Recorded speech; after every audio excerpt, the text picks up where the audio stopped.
By Monday morning, every single outlet covering Meghan's MasterChef Australia appearance was running the exact same 8 words, in the exact same order, apparently pulled from the exact same source. Meghan triumphs, Duchess silences the critics. Identical phrasing, identical timing, across dozens of publications simultaneously. Food and cooking to me is really a love language. I think it's such a great way to connect.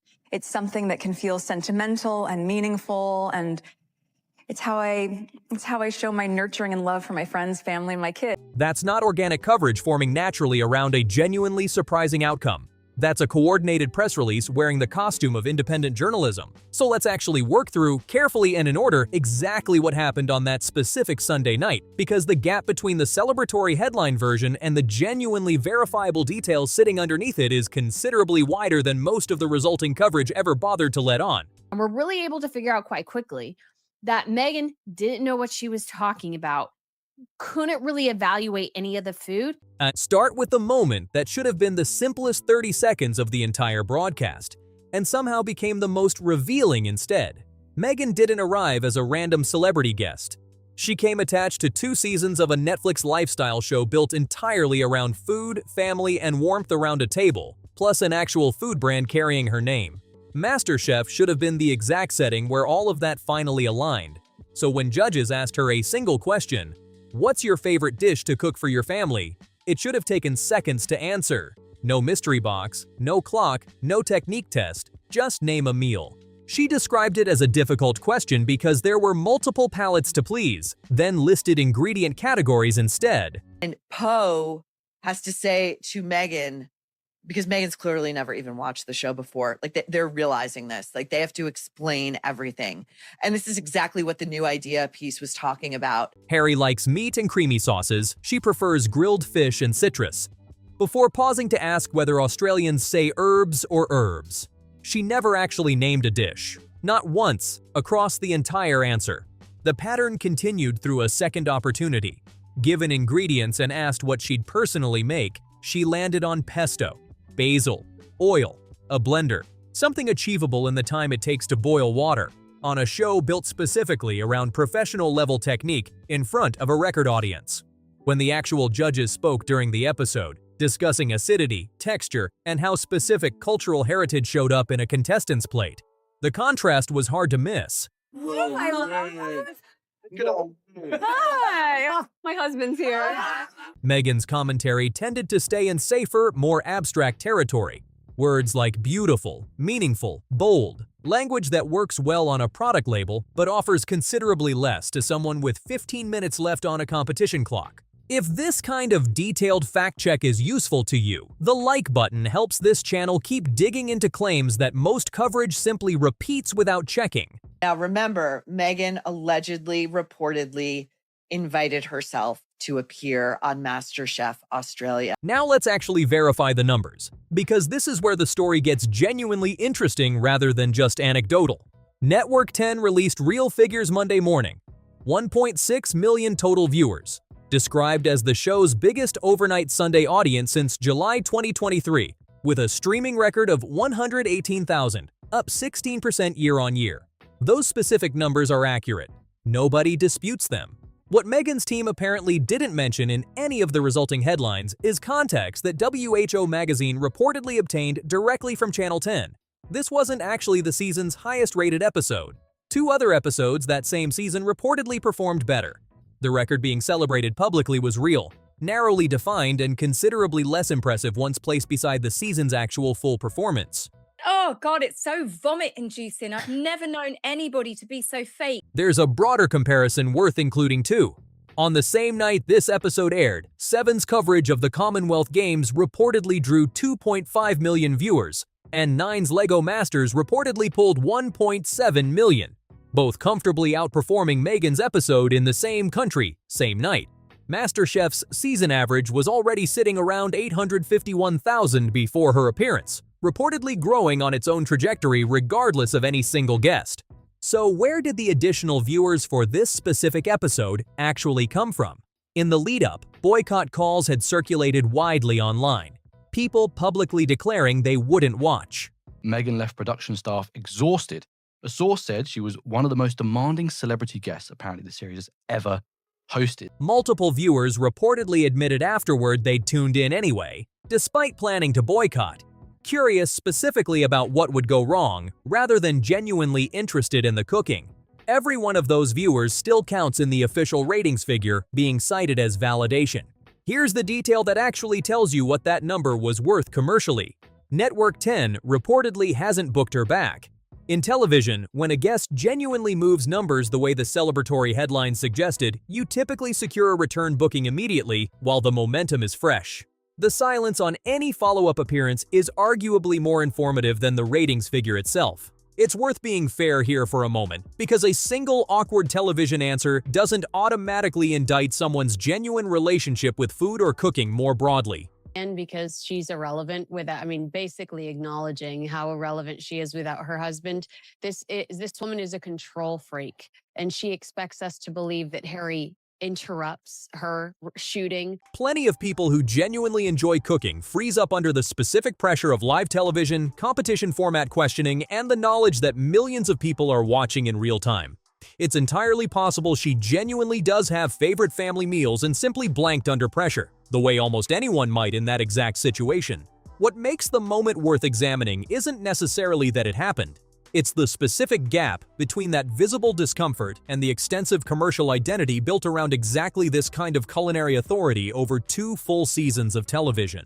Let's talk about what didn't survive the editing process entirely, because that tells its own separate story worth examining on its own terms. It's so cringe-inducing, it absolutely boggles the mind as Meghan Markle attempts to seem like any sort of chef in the kitchen and continues to obfuscate. According to multiple reports, producers reportedly stepped in several times during actual filming, not because of any confrontation, but because contestants kept naturally gravitating toward the experienced judge for guidance, rather than Meghan, the way people instinctively turn toward whoever clearly knows the craft. That left her offering sparser commentary at the benches while genuine technical guidance happened a few feet away, even accounting for heavy post-production work, trimmed pauses, reaction shots swapped in, music placed over dead air, all standard television practice. The finished episode still couldn't fully disguise the underlying pattern. The dinner question left unanswered, the pesto choice, real judges carrying the technical conversation while Meghan largely operated from the sidelines. Welcome. Do we call you Duchess? Oh, call me Megan. Absolutely. Thank you. Welcome, Megan. We are so honoured you've joined us in the MasterChef kitchen. How does it feel to be back in Australia? Oh, we're so excited. We love Australia. There's a smaller moment worth including too, because it's the kind of detail that's easy to miss but genuinely revealing. One host baked Meghan a specific type of banana bread, a callback to a loaf she'd made for an Australian farming family during her 2018 royal tour. A warm, thoughtful gesture that should have generated an easy, positive exchange. Instead, by multiple accounts, her reaction read as notably reserved rather than matching the enthusiasm surrounding everything else that night, before she simply asked for the recipe. Worth being fair here, reading someone's facial expression from broadcast footage is genuinely difficult and easy to overinterpret, but the detail generated enough comment that it's worth including as part of the broader picture rather than dismissing entirely. Judge of Australian MasterChef, a household name, beloved figure in Australia, Po Ling Yao, cry during filming. Now, briefly, on the royalty word situation, because I know this specific detail has been covered elsewhere already, so I'll keep it short. Reports indicated Meghan's team had requested in writing that the word royalty not be used in her introduction, while the entire episode's challenge was built around the phrase, "a dish fit for a duchess." That's a real tension worth acknowledging, though I won't relitigate the full controversy here since it's been well covered previously. What hasn't been covered as thoroughly is what happened to Po Ling Yao specifically in the aftermath, and I think it deserves real attention on its own terms. Po isn't simply a hired host.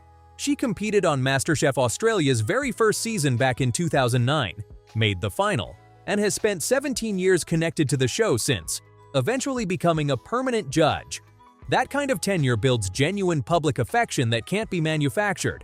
When reports emerged that the royalty word introduction had reportedly upset Meghan, most coverage framed Po as the person who'd caused a problem needing to be smoothed over. What that framing left out. Harry apologized for the interruption, saying he was sorry to disturb the taping.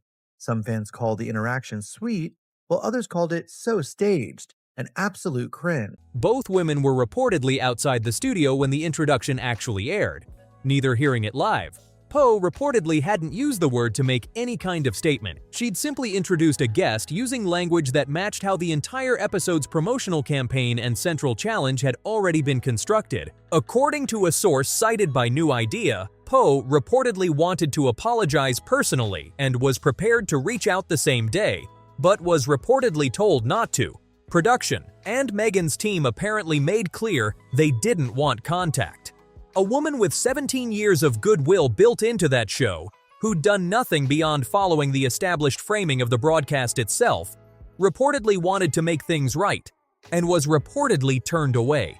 Meghan goes on MasterChef, and as you can imagine, it doesn't go well. The reviews, not good. The reception, not good. Channel 10 subsequently posted footage captioned around the two of them finding a genuine connection in the kitchen, laughing together, the network's own official framing of their relationship. A separate report suggested additional warm moments between them from filming simply didn't make the final cut. Which version is accurate probably isn't a clean either-or. It's entirely possible genuine warmth and an unresolved declined apology coexisted simultaneously, and only one of those realities made it to broadcast. It's genuinely worth acknowledging the Poe situation with more nuance before moving forward, because the available accounts don't necessarily contradict each other as cleanly as a simple villain narrative would suggest. It's entirely possible that genuine warmth existed between the two women throughout filming, that Poe's introduction really was an innocent mistake within the show's own established framing, and that the decision not to allow an apology came from a production or publicity team's overcautious instinct to avoid any further complication, rather than from Meghan personally holding a grudge. Inside Meghan Markle's MasterChef Australia debut, I love how they're calling it a debut, because that to me implies like she might be back. Trust me, she will not be back. Institutional caution and personal animosity can produce identical outward behavior while stemming from genuinely different sources. And it's worth holding that ambiguity, honestly, rather than resolving it more cleanly than the actual evidence supports. Now let's get into the FaceTime call specifically, because the precise timing here is genuinely worth examining closely on its own merits. Partway through filming, a phone was reportedly brought onto set with Harry on a video call, prompting genuine-looking surprise and enthusiasm from contestants and judges alike. Television sets don't generally allow spontaneous phone calls to interrupt filming. Audio, camera positioning, and crew movement are all planned in advance, meaning this moment was almost certainly coordinated rather than a genuine surprise for anyone involved in production. In her mind, this probably tracks.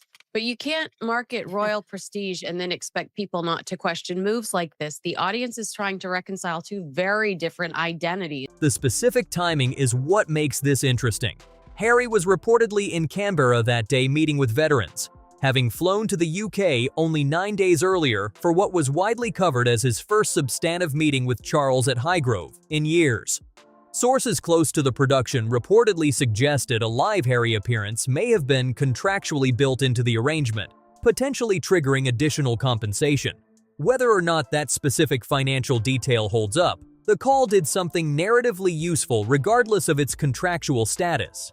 It arrived precisely when Meghan's cooking credibility had reportedly run out of runway, redirecting the entire segment's energy away from pesto and toward Harry, the marriage, and the spectacle of a royal FaceTime cameo. Cooking show was about, well, they were asked, the prompt was, you need to cook a meal fit for a duchess, so I don't understand. And her PR team would have checked all that. Poe reportedly got the segment's biggest laugh with an unscripted line about the studio's chandeliers, which, whatever else you make of the moment, suggests genuine chemistry existed between the two women, regardless of the earlier tension. It's also worth naming plainly that the FaceTime moment, whatever its actual commercial or narrative purpose, did seem to generate genuine on-screen chemistry between Harry and Poe specifically. The chandelier joke landing as well as it reportedly did suggests real spontaneous rapport, rather than something entirely scripted from start to finish. Not every element of a strategically timed moment has to be cynically calculated in every single detail simultaneously. Let's talk about the two competing stories that emerged after filming concluded, because both genuinely deserve honest scrutiny rather than uncritical repetition in either direction.